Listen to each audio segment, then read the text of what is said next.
Have you ever noticed how silence can feel heavier than noise?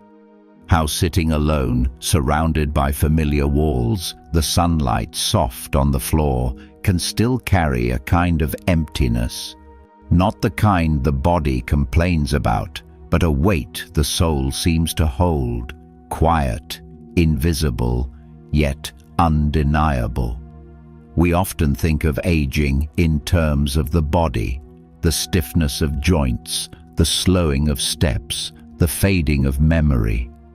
But what if the real burden of growing older isn't in the bones, but in the heart? What if the heaviest load comes from the things we never set down? Old regrets, hidden disappointments, roles we've outgrown, and stories we keep replaying. This isn't about chasing youth or fixing yourself. It's about something gentler, something slower, a remembering.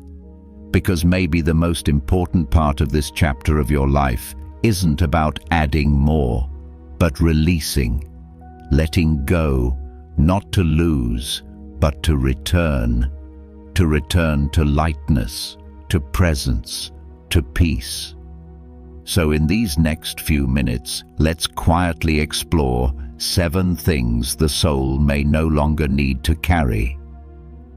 1. The freedom of letting go. Sometimes the heaviest burdens we carry are not visible to anyone else. They are not wars or storms or tragedies. They are the quiet piles of things, both physical and emotional, that sit around us, whispering of what used to be.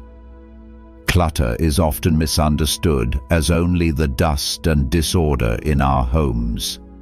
But clutter also gathers in our thoughts, in our emotions, and even in our memories. A shelf stacked with broken items, a heart tangled in old regrets, or a mind rehearsing conversations from years ago, all are forms of the same weight.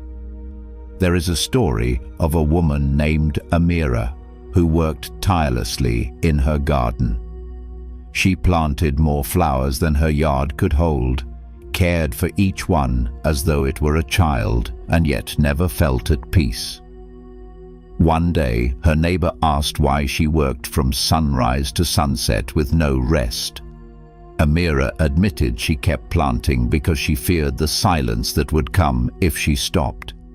She was filling the soil not out of joy, but out of fear. In time, she realized her garden had become like her mind, overgrown, crowded, and weary. When she began to let certain plants go, space opened, and the beauty she sought had been there all along. Another story comes from a teacher I once met named Rowan. He used to collect clocks, dozens of them, filling every wall of his home. Each tick reminded him of time slipping away, yet he could not stop buying more. One evening, when a visitor asked how he could rest with so many ticking voices around him, Rowan laughed softly and said, "I can't." Slowly, he gave away the clocks, keeping only one. "Now," he said, "I hear the silence between the seconds, and that is where peace lives." These stories reveal something simple yet profound. Letting go is not about erasing what we love, but about clearing the excess that keeps us from seeing clearly.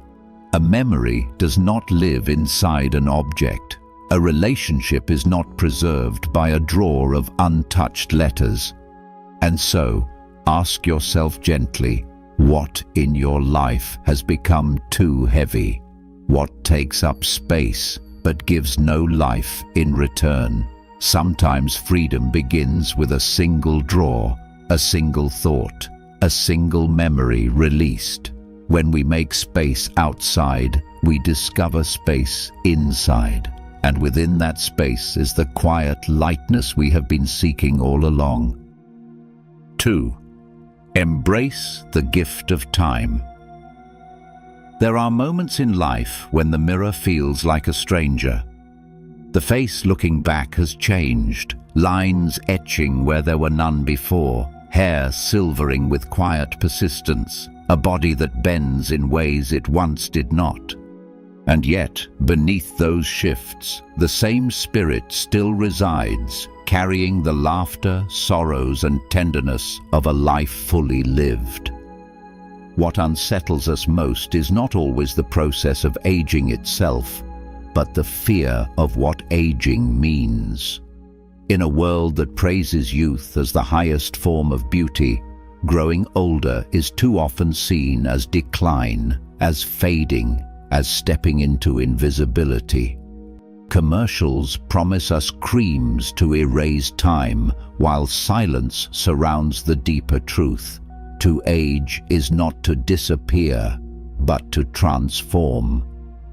Centuries ago, a sage named Anand was asked by a young seeker whether he feared old age. His hands shook, his back curved, but his eyes shone clear as still water. "Fear?" he replied with a soft smile. "The body bends as the tree bends in the wind, but the roots remain, and the shade it gives is no less comforting." For him, aging was not a theft, but a ripening. I once knew a violinist named Clara who played in small cafes long after her fingers no longer moved swiftly.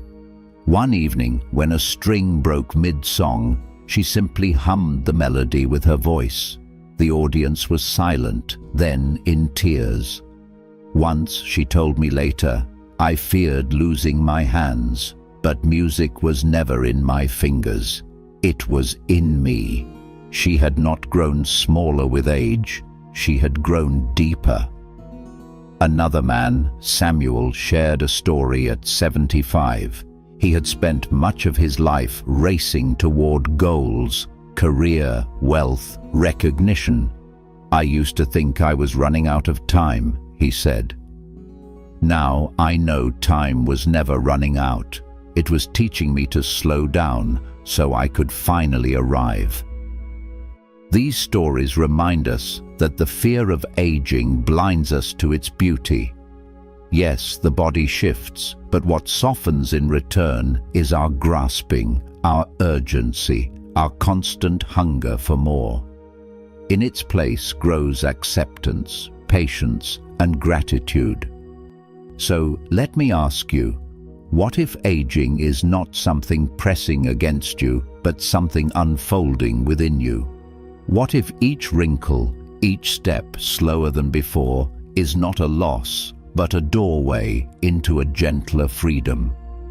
To grow older is not to grow lesser. It is, perhaps, to finally grow whole. 3. Releasing the weight of expectations. There is a quiet moment in nearly every life when we realize something we rarely admit. No one else can make us happy. Not partners, not children, not parents, not friends. Others may walk beside us, they may support us, they may love us deeply, but the roots of joy grow only within our own soil. So much of our suffering comes from the expectations we place on those around us. We wait for a word of gratitude from our children, for affection from a partner, for recognition from colleagues. And when it doesn't come, disappointment settles in like dust on forgotten shelves. Yet, what if the disappointment does not lie in them, but in the burden we handed them, expectations they were never meant to carry? There is an old story of a woman named Lena who lived in a village by the sea. She spent years waiting for her grown son to return home, believing that only his presence would bring her peace. Every evening, she prepared his favorite meal, set an extra place at the table, and watched the horizon. One day, an elder visited and asked her why she never ate until the sun disappeared. Lena wept, saying, "I am waiting for my joy to come back." The elder replied gently, "Your joy is not on that boat. It is in the meal you already cooked, in the home you already keep, in the life that is still here." It was then she began to eat again, savoring the warmth of her own company. I once spoke with a man named Darius, who had spent much of his life striving to win his father's approval. Even in his 60s, he confessed he still carried that hunger. One day he said, almost with surprise, "I realized my father never had the words I was waiting for. I was asking him to give me what he himself had never been given." When he released that expectation, the silence between them became less painful. It turned into understanding. These stories remind us that happiness begins where expectation ends.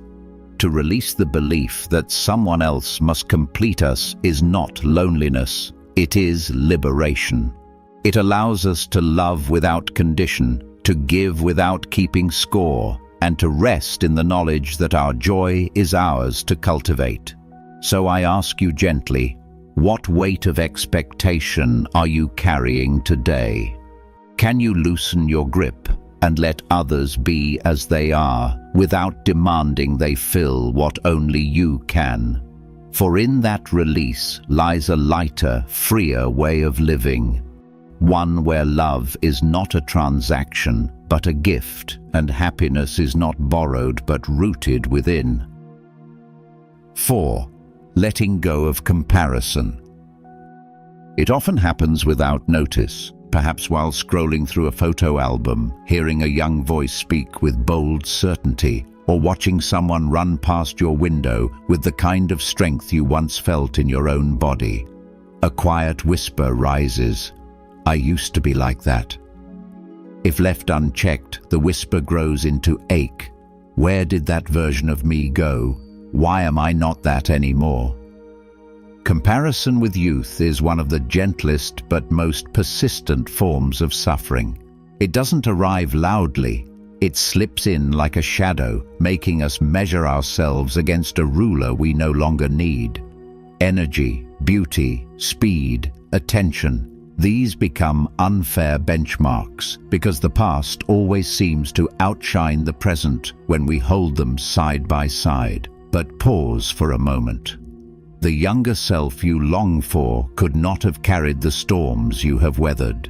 That version of you, bright with possibility, did not yet hold the patience, the resilience, the tenderness that now lives in your bones. The strength you carry today is of a different kind. There is a tale of a teacher named Mara who once asked her students to bring 2 bowls of water. Into the first, she dropped a pebble, and the ripples scattered the reflection.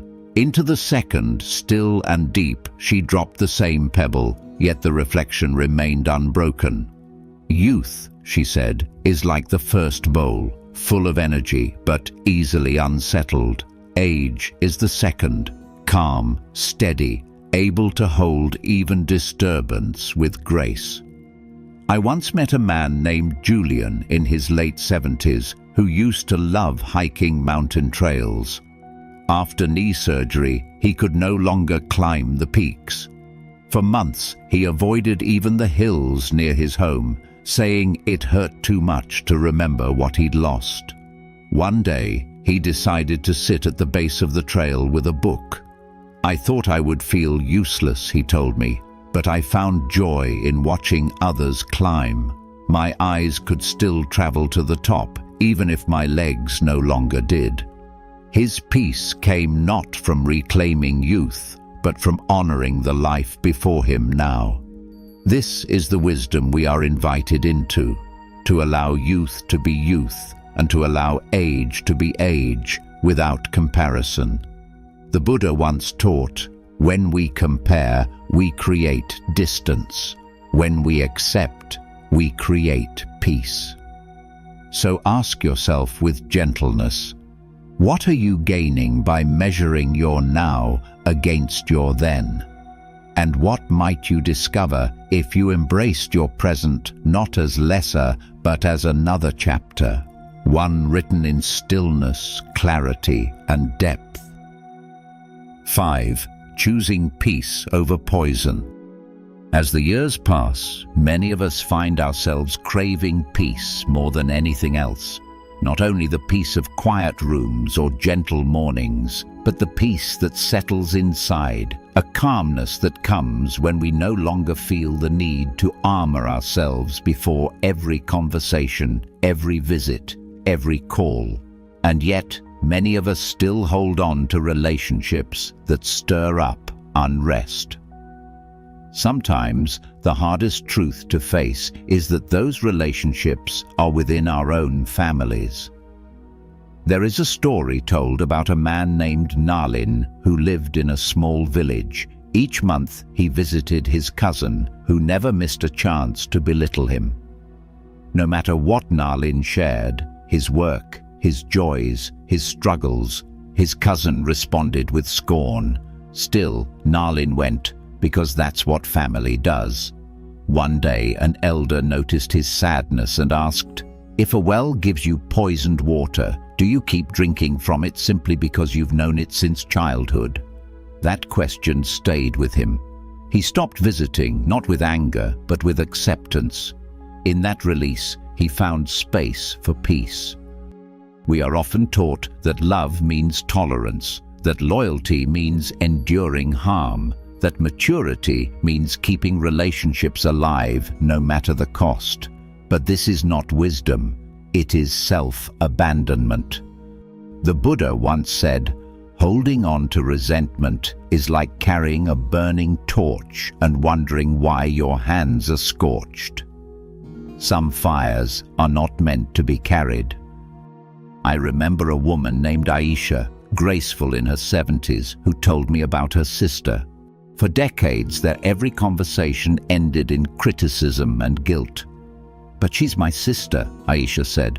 "What kind of person distances herself from her own blood?" She wrestled with that question until one day she gave herself permission to step back. She wrote her sister a kind letter, then closed the door gently.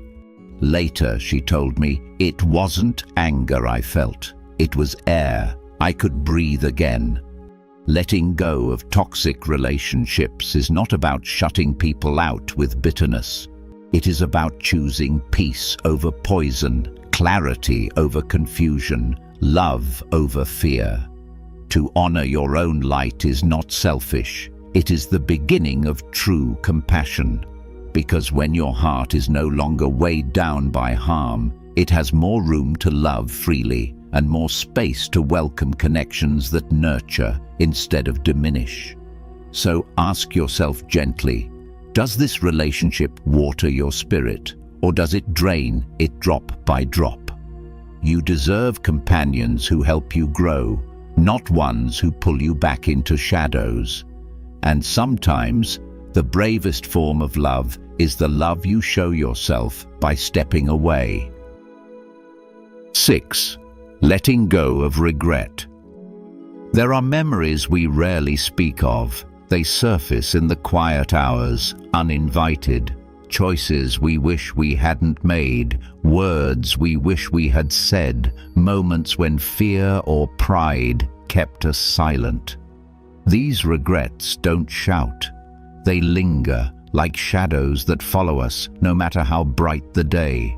And slowly, they shape the way we carry ourselves. Smiles held back, celebrations dimmed, joy that feels undeserved. For many, regret becomes the heaviest burden in later years.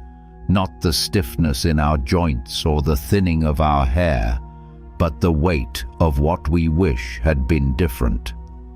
But the Buddha once taught, "You yourself, as much as anyone in the universe, deserve your love and affection." That includes the younger self, the one who stumbled, the one who didn't yet know what you know now, the one who acted from fear or confusion but still kept moving forward. There is a story of a woman named Sarin who lived much of her early life chasing wealth and reputation. In her old age, she began to see the cost of her choices, friends she neglected, kindness she withheld, love she turned away from. "I wasted so much of my life," she confessed to a teacher. But the teacher only smiled and said, "A river is not judged by where it began, but by where it flows. You cannot change the source, but you can choose the course." From that day, she began volunteering at a small hospice, bringing comfort to the dying. She did not erase her past, but she transformed it.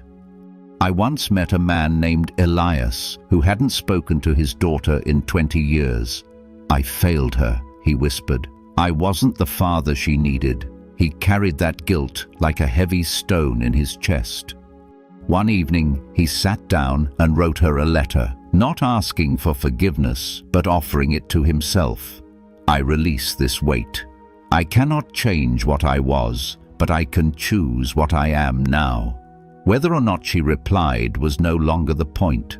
For the first time in decades, he felt free enough to breathe deeply.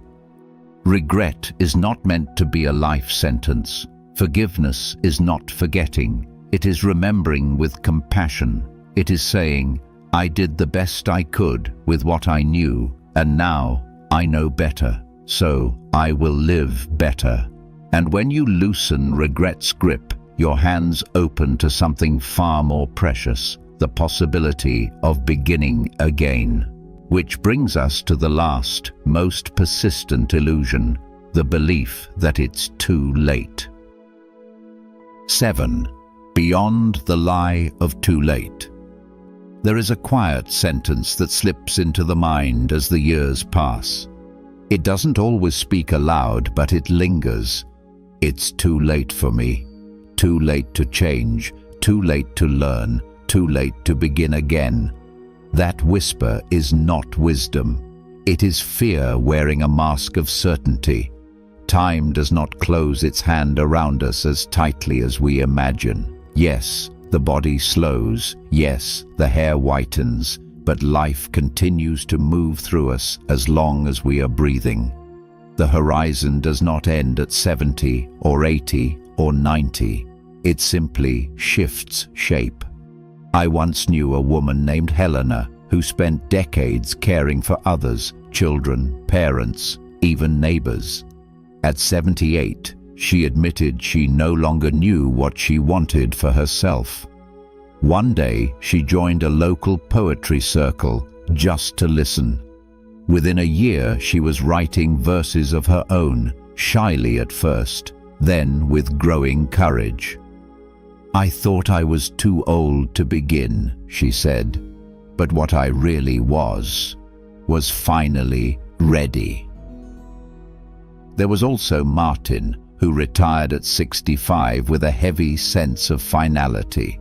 For a while, he sat in his chair, watching the days blur together. Then, almost by accident, he began learning a new language online. What started as a way to pass the time became a window into friendship with people across the globe. He laughed when he told me, "I thought the world was shrinking." It turns out, it was just waiting for me to open a new door. These lives remind us that possibility is not bound to age. Possibility belongs to anyone willing to take one step, small, hesitant, imperfect, towards something that stirs the heart. The step does not have to be dramatic. It could be planting a single flower, writing a single sentence, learning a single note of music. Each small act says, "I am still here and I am still becoming." The truth is this: the idea that life closes down after a certain number of birthdays is not reality.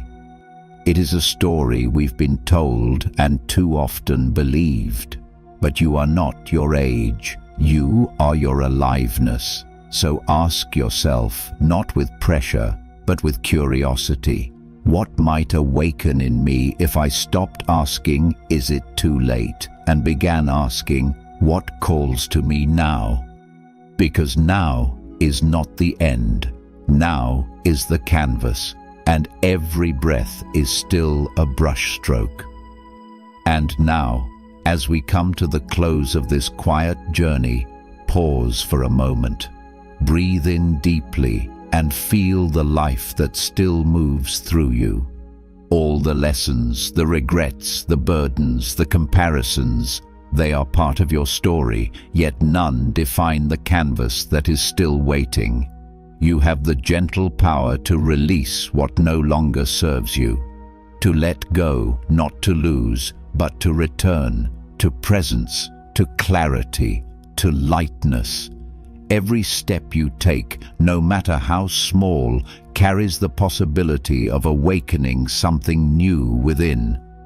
Remember Helena, Martin, and all the lives that dared to begin again. Possibility does not belong to youth, nor to a season. It belongs to the one who is willing to breathe, to act, and to arrive. So, what calls to you now? The answer is waiting quietly in this moment.